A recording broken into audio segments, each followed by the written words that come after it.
little shamrock, the sweet little shamrock, the dear little sweet little shamrock of Ireland. The Man Who Wouldn't Die from 1942 was a murder mystery detective movie starring Lloyd Nolan as the character Michael Shayne, who's a private investigator. And the story involves the mystery surrounding a man who was believed to be dead, who has apparently escaped from the grave and has returned to cause trouble. And it's up to Michael Shayne to solve the mystery. Now, this was the fifth of 7 of the Lloyd Nolan Michael Shayne movies that were produced by 20th Century Fox. I enjoyed this one, and I'll give a summary of the film and then close with some final thoughts. Well, the film opens up on a spooky night at a mansion as a body is being carried away and taken to be buried. They put it in the ground and put some dirt on top, but who is this and who are these people? Now, meanwhile, the character Kay has returned home. Now, she's a cheerful character, played here by actress Marjorie Weaver. It's the same actress who was also in the earlier film Michael Shayne, Private Detective. Now, she's arrived home, doesn't have any idea that a body's being buried, and she's greeted by her stepmother, Anna, who's played here by actress Helene Reynolds. Now, she was also in a previous Michael Shayne film, Blue, White, and Perfect. Now, I thought this was her sister at first, but we find out, apparently, she is now married to Kay's dad, who will soon be returning home. And soon enough, Mr. Wolf arrives. He's played here by Paul Harvey. I've seen him in other films like Hitchcock's Spellbound. And he's with the character Dunning, actor Robert Emmett Keane, as well as Dr. Haggard, played by actor Henry Wilcoxon. Now, all of them seem to be a little bit surprised, maybe alarmed even, that Kay has returned. Is something fishy going on that she should not know about? Well, Kay is cheerful, and she shares with her father that she's now married, and she wants him to meet her new husband, although he seems ready to call a lawyer to have him sued for marrying her, I guess. So she goes to her room, and Mr. Wolf privately confers with Anna and those guys that no one should know what has happened this evening. Well, the night gets dark and creepy, and as Kay is about to fall asleep, she wakes up from the noise of a mysterious intruder with a gun and creepy glowing eyes.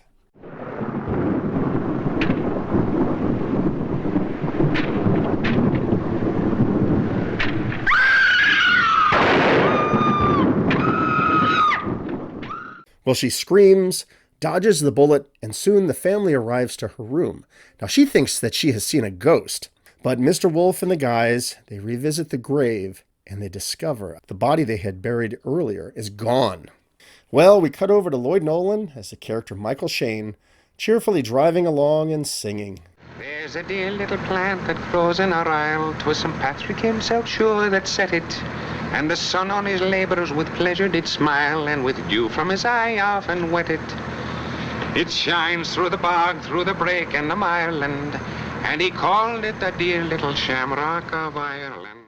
I love it. It's like watching Bugs Bunny arrive on the scene, singing about the shamrock of Ireland. And in any case, Kay, it turns out, has called him and wants him there to solve this mystery.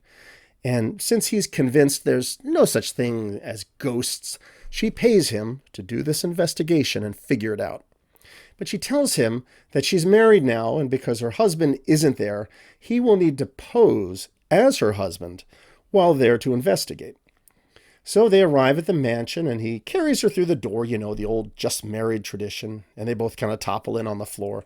Now, the butler just sort of rolls his eyes at this. Now, he's played here by actor Billy Bevan, who's been in a few other films I've reviewed on this channel. Well, Kay introduces Michael Shayne as Roger, her husband, and he's introduced to everybody, and he tries to make a good impression.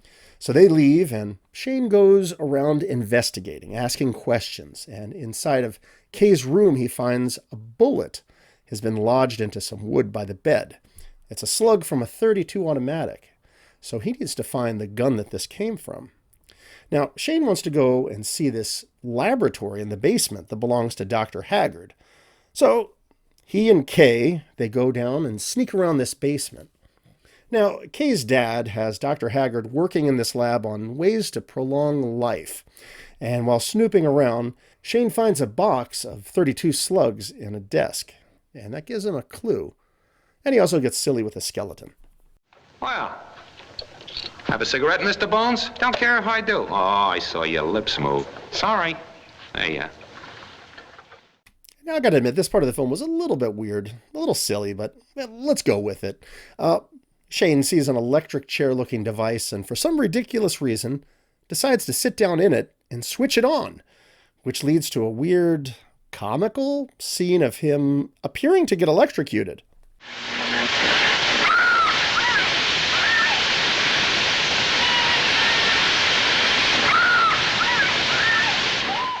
Well, Dr. Haggard arrives just in time to shut off the electrical chair, and Michael Shayne is okay.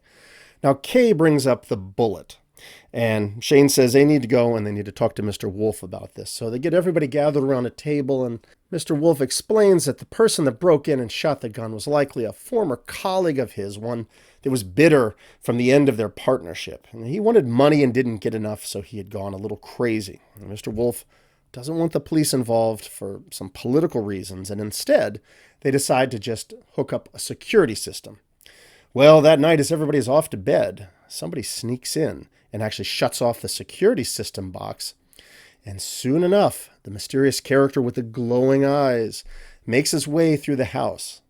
Now, Michael Shayne is awake. He's in his room playing a kind of solitaire gin rummy when he hears a gunshot, and he runs in pursuit. Well, the character gets away, and Shayne runs into the caretaker outside, actor Francis Ford, who says he didn't see anything. But back inside, it seems that Dr. Haggard had been shot. And realizing what's going on and how they are all in danger, Mr. Wolf agrees to call the police, who soon arrive. And hey, check it out. The police investigator is none other than Olin Howland. He's one of those great, amusing actors that just seems to always randomly show up in these old films. Can't figure Peggy out. She's been sore at me ever since I took her to that Halloween dance last year. Yeah? Yeah, she forgot her mask. All I said was you don't need one. Women's funny critters. Well, everybody gathers to be questioned by the investigator, and honestly, it's pretty silly for the most part, as he seems to be comically clueless, but before much can be asked, the security alarm actually goes off, and somebody fires into the room from outside. And Shayne and the police investigator chase after this stranger. There's a shootout, and then there's a pretty exciting car chase.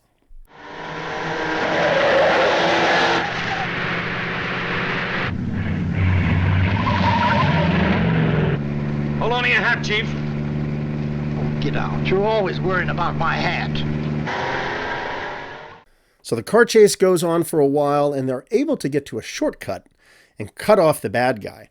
And this leads to his car going off a cliff and crashing and bursting into flames. So Shayne and the investigator, they get to the body, and, Shayne says his head's caved in, he's done for. So he leaves the inspector to wrap up the investigation there, and he heads to town to meet with an old friend, the great Merlini, actor Charles Irwin. And Shayne asks if it is possible for somebody to be able to do the buried alive trick. And Merlini mentions that only one other person other than Houdini was able to pull it off, someone named Zora Bay. Now, Shayne is able to see his picture in a book showing that this guy was a master magician who could actually be buried alive.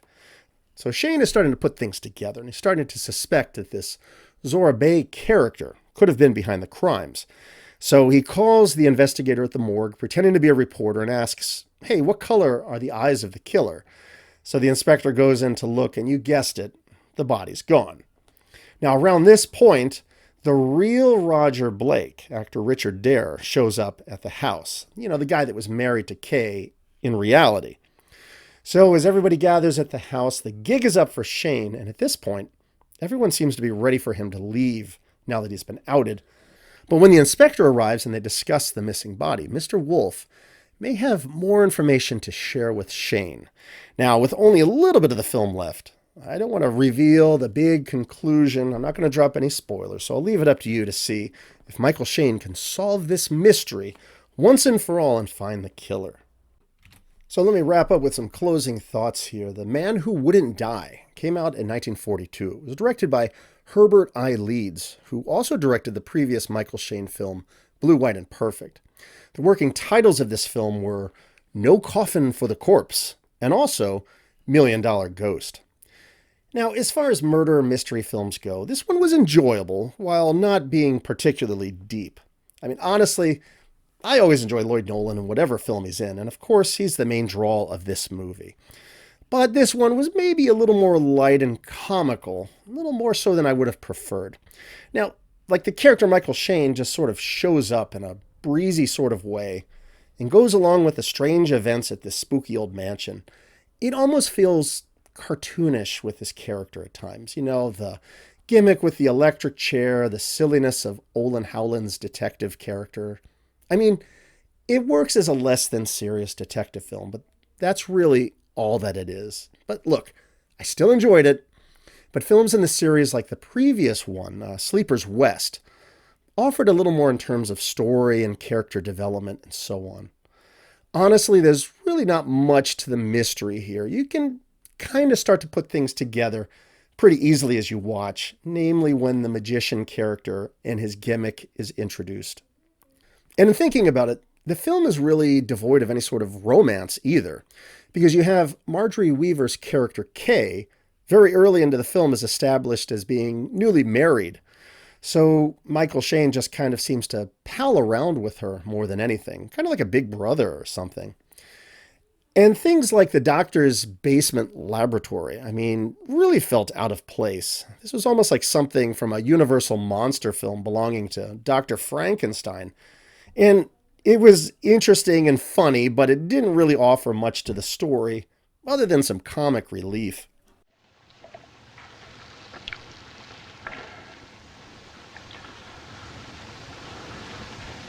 Is my face changing? Well, you do look sort of funny. Oh, there's no change then. And you know, I do have to make mention of Olin Howland, as I seriously think he's a great actor, and I love it whenever he shows up in a film. And in fact, he's been in numerous films I've reviewed on this channel, namely monster films like The Blob and Them, but he also shows up in unexpected roles like Strange Love of Martha Ivers or The Dude Goes West.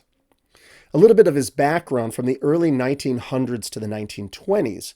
He appeared mostly on Broadway in musicals, as well as the occasional silent film. So yeah, he's got quite a background. And as sound films began to develop, he moved mostly into mainstream cinema. And from then on, he would appear in nearly 200 movies between 1918 and 1958. It's interesting that one of his final roles was that of the old guy who became the first victim of the Blob in 1958. And that's probably one of the main roles he's known for. At least that was the case for me. But now I've seen him in so many other films, I see that he had quite an established record.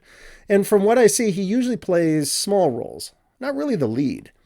Generally playing these rural, lanky, confused, goofy characters that usually bring a laugh. And I say all the time that when I'm reviewing these old films, I enjoy seeing the big names, the big celebrities, you know, of the classic era of Hollywood. But I do also respect the more average, everyman characters when they appear in a movie. And seeing Olin Howland unexpectedly appear in a film like this just always makes me happy. I'll be looking out for more of his films going forward.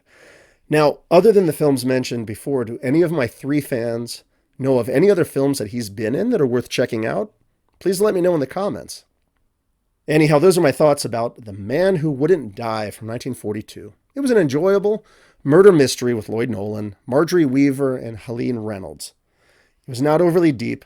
It was a little bit silly, but Lloyd Nolan is a lot of fun to watch as he does his detective work at this big, creepy mansion. It's a good film and it's worth checking out.